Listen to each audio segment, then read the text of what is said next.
Before we get started, does anyone want to get out?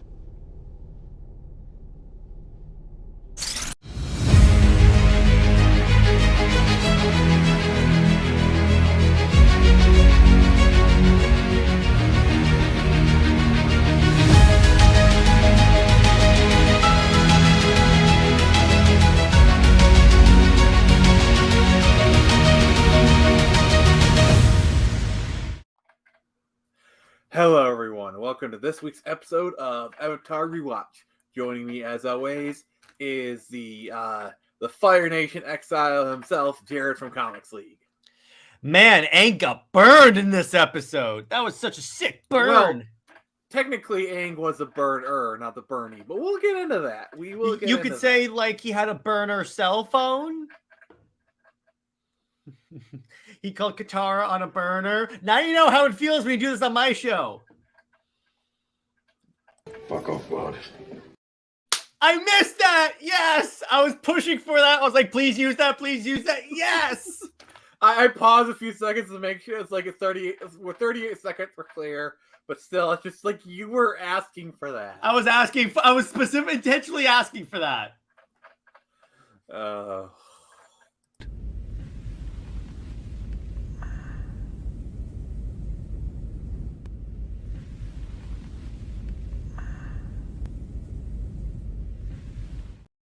What would be funny, or by the way, if you ever wanted to be able to use that before the 38, just put a bleep and then bleep off bar. By the way, back to the episode. I really liked this one. It was cool seeing Aang finally learn a new element. Oh, well, he was starting to learn water. Starting to learn it, but it's nice because it looks like we're finally seeing that plot line like develop, because I've enjoyed it last season, last episode specifically. We've gone over this, but I like seeing how now he's starting to learn the other elements. Now that plot line's finally moving forward. So this episode, they kind of stumbled across an advertisement for a Fire Festival. Oh dear God, that actually might be the title of this. Oh yeah, that actually is a good title. Okay, we'll talk about this. Okay. Yeah. Anyway, so you'll see some stuff. You actually see the Blue Spirit is one of the people on the wanted poster. I don't know if you noticed it or not. I didn't see that. All right, so they go to the Fire Festival. There's no FEMA tents. There's no, they're not on a Bahama Island. This Fire Festival actually happens. And so they see a person doing a fire display. And Jared, did you recognize the voice actor for that person? No, I did not. Who was this? I am really shocked. I need to take your nerd card away. Who was it? Come on. This person has voiced a very popular comic book character on a very popular cartoon. DC or Marvel? DC. Is it Justice League? No. Superman? No. Batman? Related. Okay, so it's Batman related. It's DC animated. Okay. The character is Batman related. That's a really big hint. Okay, so it's appeared in a DC show, and the character is Batman related. All right. Is it the character? Is it the actor who plays Nightwing? You're getting warmer. Robin? Which Robin? Jason Todd? No. Tim Drake? No. Wait, is it the guy who? Oh, it just clicked on me. It's Dick Grayson from Teen Titans. Titans, go! Yeah. I'm sorry about that. For a second there, I was like, who is this? Oh, as soon as you said Robin, I was like, yeah, I should have gotten that immediately. Okay, so to specifically spell this out, the voice actor is Scott Melville, who is the voice of Robin from Teen Titans. If you're a video game fan, you might recognize him as the voice of Lloyd from Tales of Symphonia. Okay. And by the way, it wasn't just in Teen Titans. He was in Teen Titans Go. Okay, that works as well. Where he got the Snyder cut. That's such a... We're going to review that episode, just that episode one day. But anyway, it's... Again, I say this every week. It's astounding how many voice actors have gone this... It's like the Forrest Gump show for voice actors. Last week was my favorite, but that's besides the point. Yes. Can I ask, does Susan Eisenberg voice a character in Avatar? Who's Susan Eisenberg? Wonder Woman in Justice League. I'm not sure. I know Legend of Korra, they get some pretty high profile people. Mm-hmm. but yeah, again, I like this because it turns into a game. Can I recognize that voice? Because it's kind of funny, when I was watching the episode, that voice did sound familiar. I even thought, where have I heard that voice before? And then you said Robin, I was like, okay. As soon as you said which Robin, I was like, okay, I got it now. Of course. Thank you. You're really enjoying having those clips, aren't you? Of course. Is this payback for what we did on the last stream? Of course. All right. Back to Avatar. Nice. Back to Avatar. Oh, yes. Back to reality. Oh, there goes gravity. So basically, he's doing a performance, and Aang, being the lovable doof he is, thinks that Katara is in trouble. So he goes to save her, reveals that he's the Avatar, people chase after him, and a person helps him. And then they meet this firebending master called Jong. Now, I really find Jong to be particularly interesting because he shows us a side of firebending we haven't really seen before, or even really, I think his character is really interesting.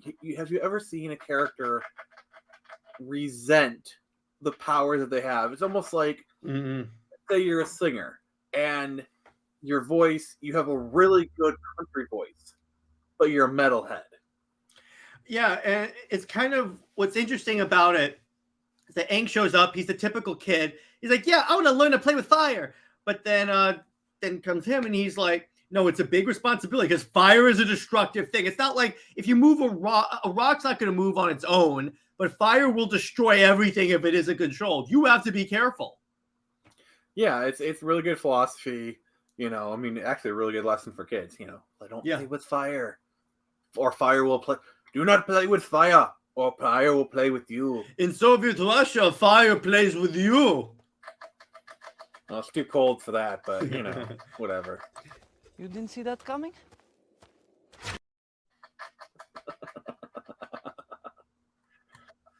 But yeah, so we get a cameo by Roku, who basically is like, I'm Avatar, you train him, and like Roku's like, and Jong's like, yes. So we start to see kind of like Jong doing the fundamentals.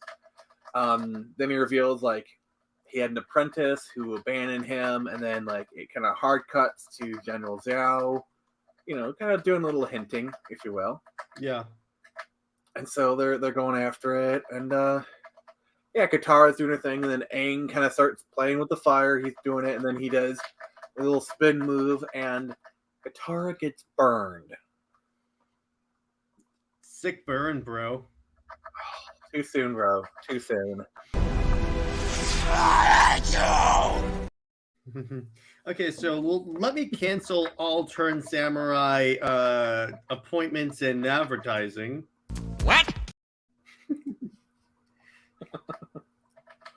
Why? All right, it's just kidding.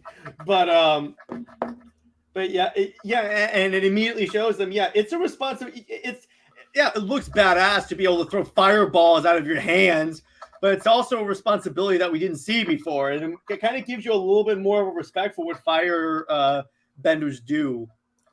Yeah, it really goes into like the other side of the philosophy of fire, because like we've only really seen fire as the villainous element. Like we've only seen it really as a tool for evil. Even with this episode, we still haven't seen it used as a tool for good. Now, granted, we will see fire get redeemed in later seasons, but we're kind of a little bit jumping the gun on that one. It reminds me a lot about the dark side of the Force in Star Wars, because in the dark side, if you just watch the movies, it's like, okay, the light side are the good guys, and the dark side are the bad guys, are just black and white. But if you read the extended lore, it's like, no, there's a little bit of gray, and dark side is not inherently bad.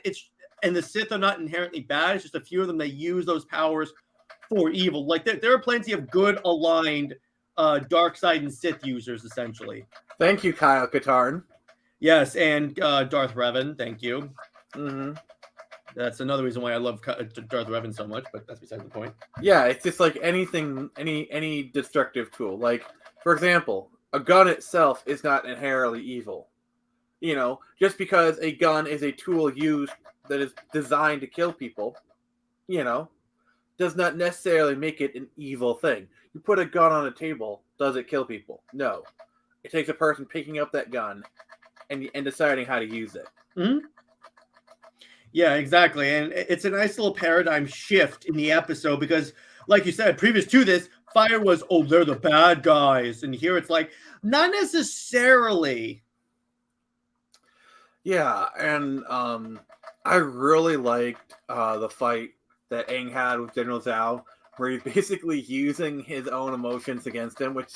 He pulls an Ace Ventura where he turns around and speaks from his rear. Yeah, I would say, the Avatar. That should be the title. I would call this the No You fight because, you know, it's like he's kind of jumping around. We kind of know what he's doing. They basically get Jong to burn his own ships and whatnot. I thought that was really cool. Mm-hmm. But yeah, this was a really good episode. Rather standalone. But yeah.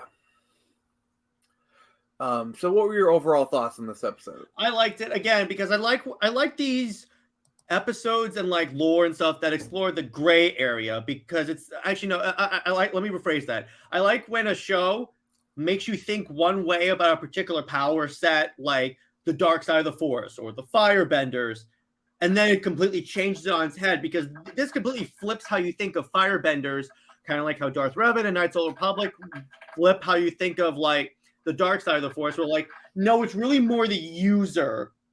It's like with Superman, because Superman has all these god tier powers. You expect him to be evil. Compare Superman to Homelander. It's really it's really the user because Homelander has the exact same powers as Superman. He just chooses to use those powers for evil, while Superman uses it to serve people. Whoa! I know I'm smart sometimes. Oh shit! Here we go again. You started it.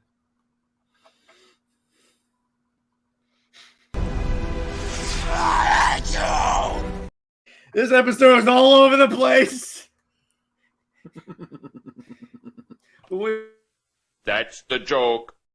What do you think of this episode, Nick? Crap, mega crap. I'm sorry, you set me up for that one. You set me up. Okay. No, I seriously think this is actually a really good episode. Probably one of the better ones. Probably like the upper echelon. I'm not. The next episode we're going to be taking care of the Northern Air Temple. A little bit of spoiler. I'm not the biggest fan of it, but it should be pretty interesting. So, yep, that's what we got going on. We're kind of closing in on the end of the first season. We got some good stuff in store for people. We're not ready to make some announcements, but next episode we'll be dropping some news. Maybe a live stream. And what I do know is that from what I can see, Justice League is going to be on HBO Max for longer, so we can. So far, we're keeping to the plan of covering Justice League at least the first season. So far, I'm checking right now. Good, it's still on HBO Max. There's no tag that says it's leaving soon. It's not even the leaving soon area. So we're good so far for the plan for my channel. We'll play that by year. So, yeah. But we will be announcing the next thing before this is over. Oh yeah, and we got some plans for this show that I think you guys are going to enjoy. It's going to be really fun. Also, I think it is safe to say this announced. We will be doing season 2. I think. Yeah, the show has been successful enough that I think season 2 is warranted. Probably season 3.